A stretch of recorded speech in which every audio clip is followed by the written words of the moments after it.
รื่องโดยอิงใส่ข้อความในพระคัมภีร์คริสเตียนในวันอาทิตย์ตอนเช้าหลังจากมื้อพระพวกผู้หญิงที่ติดตามพระเยซูจากคาลิเลมาได้ไปเบิงที่อุโมงค์ในทันใดนั้นก็เกิดแผ่นดินไหวอย่างแรงและมีทูตสวรรค์ตนหนึ่งได้ลงมากิ้งก้อนหินออกและนั่งอยู่ถึงก้อนหินนั่นทูตสวรรค์ตนนี้มีลักษณะคือแสงฟ้าแมบฝ่ายพวกทหารยามก็สะท้านย่านกลัวหลายและได้กลายเป็นดังคนตายทูตสวรรค์ได้เว้ากับผู้หญิงนั่นว่าอย่าสุย่านเลยเฮาฮู้ว่าพวกเจ้ากำลังซอกหาพระเยซูผู้ที่ได้ถึกขึงที่ไม้กางแขนพระองค์บ่อยู่ที่นี่แต่เป็นขึ้นมาแล้วตามที่พระองค์ได้เว้าบัดนี้จงเฝ้าไปบอกพวกลูกศิษย์ว่าพระองค์เป็นคืนมาจากตายแล้วพวกเจ้าจะเห็นพระองค์อยู่ที่คาลิเลดังนั้นพวกนางจึงเฝ้าออกไปทางย่านและทางสมซืนยินดีและแลนไปบอกพวกลูกศิษย์ของพระเยซู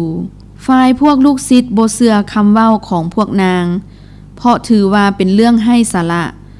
ต่อมาพระองค์ก็ปรากฏมายืนอยู่ท่ามกลางพวกเขา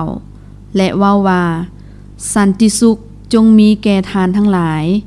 ทุกคนตกใจย่านโดยคิดว่าเห็นผีแต่พระเยซูถามเขาว่าเป็นหยังจึงตื่นตกใจเบิ่งมือและตีนของเฮาแม่นเฮาเองแท้ผีบ่มีเนื้อและกระดูกดังที่เฮามีอยู่นี่ทุกคนสมซืนยินดีและประหลาดใจแล้วพระเยซูว่าที่นี่มีหยังกินแดพวกเขาเอาปลาปิ้งให้พระเยซูและพระองค์ก็จับเอากินต่อหน้าพวกเขาโทมาผู้เป็นลูกศิษย์ของพระเยซูคนหนึ่งที่บ่ได้อยู่กับพวกเขาตอนที่พระเยซูปรากฏนั้นเมื่อโทมาได้ยินข่าวลาวได้เว้าว่าข้อยจะบ่เชื่อถ้าข้อยบ่เห็นห้อยตะปูที่ฝ่ามือของเพิ่นและเอานิ้วมือของข้อยแปะใส่ห้อยตะปูนั้นอาทิตย์ต่อมาพวกลูกศิษย์อยู่พร้อมกันในเฮือนและโทมาก็อยู่นำด้วยพระเยซูก็ปรากฏมายืนอยู่ท่ามกลางพวกเขาและว่าสันติสุขจงมีแก่ทานทั้งหลายและพระเยซูก็เว้าต่อโทมาว่าจงเอานิ้วมือของเจ้าแปะใส่ฝ่ามือของเฮาหยุดสงสัยและจงเชื่อโทมาตอบพระองค์ว่าพระเจ้าของข้าพระองค์พระเยซูเว้าต่อโทมาว่าเจ้าเชื่อเพราะว่าเจ้าได้เห็นเฮาหรือความสุขเป็นของผู้ที่เชื่อโดยบ่ได้เห็นเฮาแล้วพวกลูกศิษย์ได้ไปยังโนนภูในแข่งคาลิเลบอนที่พระเยซูได้บอกเมื่อเห็นพระองค์แล้วพวกเขาต่างก็ขาบลงนมัสการพระองค์